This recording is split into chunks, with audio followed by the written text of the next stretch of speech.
Baik, yang kedua. Tadi yang pertama dari hutang. Yang kedua adalah korupsi, minat daini wal ghululi.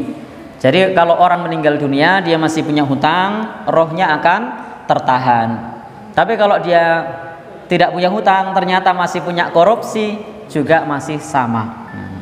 Jadi tidak boleh punya korupsi. Nah, ini hati-hati karena korupsi di era saat ini itu nyun sewu, korupsi yang dianggap biasa. Korupsi yang dianggap biasa, bahkan tauqi atau tanda tangan itu sekarang sudah biasa, tidak masuk dibuat tanda tangannya masuk. Ini tidak hanya para pegawai, para mahasiswa juga kadang begitu, nitip absen ya. Tapi kalau mahasiswa UAD beda. Ya. Jadi beda ya. Baik. Jadi karena ini termasuk berkhianat, termasuk korupsi. Jadi kalau tidak berangkat ya sudah, bilang aja tidak berangkat, tidak usah ditanda tangani. Nah, kadang-kadang karena ada satu program yang harus dicairkan, maka syaratnya harus tanda tangan, tidak berangkat juga ditanda tangani, dirapel pula. Nah, itu termasuk bagian dari khianat atau korupsi. Mending tidak usah ditanda tangani, karena itu bukan hak kita. Baik, jadi secanggih apapun sistem hari ini, kalau mental korupsi itu masih ada, masih bisa diakali. Saya berani bilang begitu karena saya sendiri pernah mendapatkan cerita langsung dari para pelakunya. Lo kok tahu? Karena mereka cerita sudah pakai fingerprint ya. Fingerprint kan sudah pakai sidik jari. Dan pada saat daftar sidik jarinya harus dua, sidik jari kanan atau sama kiri. Nah, ternyata pada saat mendaftarkan input data, sidik jari kanan pakai tangan dia, yang sidik jari kiri pakai tangan tukang kebun. Tukang kebunnya. Nah, jadi begitu dia tidak berangkat, bel tukang kebun, Pak di absen ke, pakai jari ini, tet, nah sudah masuk. Jadi pakai sidik jarinya siapa? Tukang kebunnya. Lo kok bisa? Lo tidak tahu. Indonesia ini opo sing ora iso diakali. Nah, sidik jari pun bisa. Sehingga satu tukang kebun itu bisa mewakili 10 orang. Nah, pegawai ini pegawai A, pegawai B, pegawai C, pegawai D. Jadi pagi-pagi itu ketahuannya, ini kepala sekolah yang cerita, ketahuannya itu pas jamnya ini kok ngabsennya cepat. Biasanya kalau orang ngantri kan lama. Nah, kok ngabsennya cepat, berarti dia gantinya tit tit tit tit tit tit, dan nyampe semenit kok sudah 10 orang. Jamnya ini loh kok selisihnya sedikit banget. Ternyata ketahuan tukang kebunnya menggantikan 10 orang guru. Wah, ini Masya Allah, gurunya belum ada, absennya sudah masuk. Ya? Oh bukan. Bukan. Jadi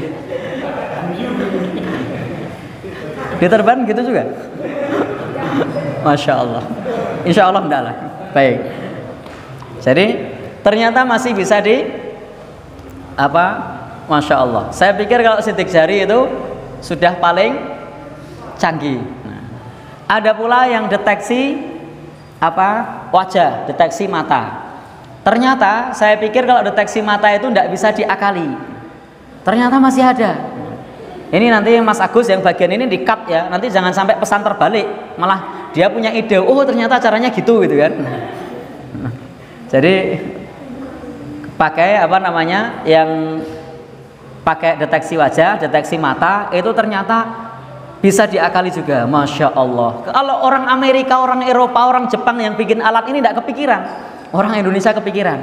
Dicoba pakai gadget direkam, nah pasti itu direkam. Nah ternyata betul, pakai rekamannya, videonya ditempel, ternyata dikonfirmasi. Jadi kok pinter-pinter nih. Harusnya kalau sidik jari sama deteksi wajah tidak bisa Nah, ternyata deteksi wajahnya pakai video. Konfirmasi, cocok, disetujui. Masya Allah. Jadi kalau mentalnya sudah korupsi, sistemnya seperti apapun, alatnya secanggih apapun, jebol. Maka yang paling penting adalah pribadinya harus amanah. Sistemnya serusak apapun, kalau orangnya sudah amanah, insya Allah Tentu lebih baik kalau orangnya amanah didukung dengan sistem yang mumpuni. Nah, komunitas yang mumpuni. Karena kalau orangnya sudah amanah, komunitasnya tidak amanah, lama-lama akan terbawa oleh arus. Baik. Itu tadi cerita seorang rekan ya. Saya juga tidak melihat sendiri, mereka ceritanya begitu. Loh kok bisa ya? Ternyata alat yang sudah canggih, sudah finger, sudah deteksi apa? Wajah ono-ono wae. Baik. Baik Bapak dan Saudara yang berbahagia yang dirahmati Allah, yang ketiga adalah minal kibri, sombong. Jadi sombong termasuk penghalang masuk surga. La yadkhulul jannah man kana fi qalbihi mithqalu dzarratin min kibrin. Tidak akan masuk surga orang yang di dalam hatinya ada kesombongan meskipun sekecil dzarrah. Jadi meskipun kecil itu penghalang masuk surga. Baik, Bapak dan Saudara yang berbahagia yang dirahmati Allah Subhanahu wa taala, bagi orang yang korupsi, Al-Qur'an mengatakan wa may yaghlul ya'ti bima ghalla yaumal qiyamah. Barang siapa yang mengambil harta khianat atau korupsi, maka pada hari kiamat dia akan datang membawa harta hasil khianat itu. Jadi harta hasil khianat, harta korupsi itu nanti akan dipikul, akan didatangkan pada hari kiamat. Summa tuwaffa kullu nafsim ma kasabat wa hum la yudlamun. Kemudian tiap-tiap diri akan diberi pembalasan tentang apa yang dikerjakan dan mereka tidak dizalimi. Maka setiap kita akan bertanggung jawab terhadap apa yang kita usahakan. Maka di dalam masalah ini, hukum masalah kasab kaidahnya sudah jelas, pernah kita sampaikan. Itu tidak merembet kepada orang lain. Harta haram tidak merembet kepada orang lain. Saya pegang harta haram, hasil korupsi, lalu saya berikan ke orang yang terima harta tadi, statusnya hartanya halal. Naudzubillah, ini cuma ilustrasi ya, saya tidak korupsi. Jadi atau misalnya katakanlah saya punya duit hasil jual minuman keras, ini ilustrasi ya, jangan diaminkan. Nah, jadi ilustrasi. Lalu kemudian uang ini saya berikan ke orang tadi halal apa haram? Halal, karena harta haram hanya mengenai yang mengusahakan saja, kecuali yang secara zatnya haram. Babi meskipun berpindah tangan maka tetap haram. Babinya dari saya haram, ke orang lain tetap haram, dari orang lain lagi haram, puter lagi sampai 1000 orang pun tetap haram. Apalagi misalnya, jadi homer itu kemanapun tetap haram. Tetapi beda dengan yang karena usahanya, maka hanya mengenai yang mengusahakan saja. Maka di sini kullu nafsim ma kasabat, setiap orang mendapatkan apa yang dia usahakan. Jadi kalau kita tidak mengusahakan, tidak kena dampak harta haram. Ini tidak kena dampak harta haram. Maka kaidahnya adalah innama hurrima likasbihi fahuwa haramun lil kasib faqat. Sesuatu yang haram karena usahanya, maka hanya haram bagi yang mengusahakan saja. Duna man akhadahu minhu bi tariqim mubah. Tidak merembet kepada orang lain yang mengambil hartanya dengan jalan yang mubah. Ini ilustrasi, jangan diaminkan. Saya buka toko dan pada saat itu ada orang beli ke tempat saya. Tapi pada saat itu, naudzubillah, ini hanya ilustrasi. Di situ ada uang haram karena jual minuman keras. Tapi ada orang beli cemilan halal kan? Lalu kemudian saya kasih uang kembalian. Nah, uang kembaliannya adalah dari harta minuman keras. Yang terima uang kembalian tadi halal apa haram? Halal. Nah, karena dia mengambil uangnya sendiri dan dia ketika ke tempat saya belinya cemilan. Maaf, ini hanya ilustrasi, jangan diaminkan. Nah, baik.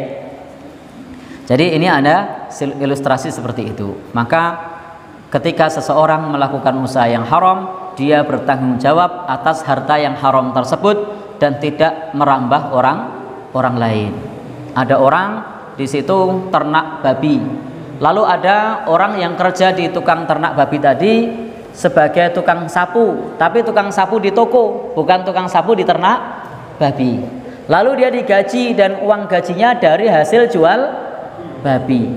Bagaimana uang yang dia terima dari hasil nyapu tadi? Halal, karena dia nyapunya bukan di kandang babi. Baik, ini prinsipnya seperti itu. Sesuatu yang haram karena usahanya, dia tidak merembet kepada yang lain. Jadi tidak boleh di bab ini kita untuk melakukan korupsi dan nanti akan bertanggung jawab atas korupsinya tersebut. Meskipun korupsi itu kecil, dia berdosa. Meskipun korupsi itu kecil, dia berdosa. Apa dalilnya? Nabi bersabda, kata Nabi, man istakmalnahu minkum, barang siapa yang kami pekerjakan di antara kalian, ala amalin, pada suatu pekerjaan, fakata mana mikhyaton, lalu menyembunyikan jarum, menyembunyikan sekecil jarum, fama fauqahu, atau bahkan lebih kecil dari jarum. Nah, jadi ada orang yang menyembunyikan harta sekecil jarum atau bahkan lebih kecil dari jarum, kana gululan, maka itu adalah korupsi, ya'ti bihi yaumal qiyamah, yang akan didatangkan pada hari kiamat. Jadi meskipun hanya sekecil jarum atau bahkan lebih kecil dari jarum, itu hitungannya tetap harta khianat, tetap harta haram. Disuruh belanja sama majikan, belanjanya berapa? Belanjanya adalah 9.500 rupiah. Lalu kemudian uangnya 20.000, dikembalikan ke juragane 10.000, yang 500 dipek ora kondo. Maka meskipun 500 rupiah, ini statusnya ghulul, harta khianat. Jadi statusnya harta khianat. Kalau mau halal bilang, Pak, 500 rupiah buat saya, insya Allah diikhlasi kok. Bahkan bilang 500, Pak, ini tadi saya belanja 20.000, tetapi pakai uang 20.000 dan ini harganya 9.500. Uangnya sisanya saya pakai Pak ya. Oh monggo silakan dipakai PN. Ya sudah, halal. Tetapi kalau diam-diam meskipun cuma 500 rupiah, maka itu adalah ghululan, itu adalah harta khianat, dan itu nanti termasuk bagian dari korupsi, ya, termasuk bagian dari korupsi. Maka pastikan kita kalau membuat laporan, laporannya yang benar, buat laporan apa adanya. Karena kita ini sejak masih muda dulu, masih menjadi remaja, itu terbiasa untuk diajari markup. Jadi harganya dinaikkan semua. Ketika di markup, maka kemudian terbiasa, dari pelajar sampai mahasiswa, kalau AD beda ya, sampai mahasiswa, kemudian sampai dia menjadi pekerja kontrak, sampai kemudian menjadi pegawai, sudah terbiasa diajari markup. Jadi datanya tidak angka asli tapi dinaikkan dan sudah dianggap lumrah, sehingga merasa bahwa korupsi atau menaikkan anggaran, menaikkan angka itu dianggap biasa. Mas biasanya ngono kuwi. Bahkan kalau tidak di markup malah aneh. Atasannya bilang, "Woi orang ini ki." Dinaikkan itu, gitu. Malah dimarahin kalau tidak di markup. Karena memang sudah dianggap biasa. Nah, Bapak Ibu, para ulama menyebutkan salah satu bentuk azab Allah, siksaan Allah, itu adalah ketika kita sudah tercabut rasa takut melakukan maksiat. Jadi ketika maksiat, dosa itu sudah dianggap biasa, itu salah satu di antara azab Allah Subhanahu wa taala. Ketika kita maksiat sudah dianggap biasa. Markup maksiat apa enggak? Maksiat. Tapi hari ini, saat ini, itu sebagian masyarakat menganggap biasa. Kira-kira dianggap biasa apa enggak? Biasa. Bahkan kalau enggak di markup mah diseneni, dimarahin dia. Kok begini bikin laporannya? Baik. Bahkan laporan kadang tidak dibuat apa adanya. Ketika kita ditugaskan sesuatu, lalu kemudian lapar, oh beli bakso. Uangnya dari mana? Pakai yang itu tadi. Nanti laporannya dinaikkan dikit. Nah, itu kadang-kadang yang ngajani siapa? Atasannya. Nah, diajani, oh jajan dulu. Uang pakai mana? Pakai itu aja. Nanti laporannya naikkan dikit. Nah, dah naikkan dikit, tidak ada laporan beli bakso. Padahal akan lebih selamat, lebih aman kalau nyun sewu pakai uang pribadi saat beli bakso. Nah, Atau kalau misalnya ndak, minta persetujuan anggaran untuk beli bakso, selesai. Buat laporan jelas, apalagi tidak ada kaitannya dengan birokrasi, tidak ada kaitannya dengan instansi terkait, itu lebih mudah lagi. Petugas masjid misalnya, buat saja laporan, tadi beli bakso sekian, beli soto sekian, beli es jeruk sekian, apa adanya. Nah, kalau ternyata tidak boleh ya diganti, wajib, karena itu bukan harta kita. Jadi buat laporan apa adanya. Wallahu alam bishawab. Mohon maaf saya bisa bilang begini karena saya bukan pegawai, saya bukan karyawan, saya bukan birokrasi.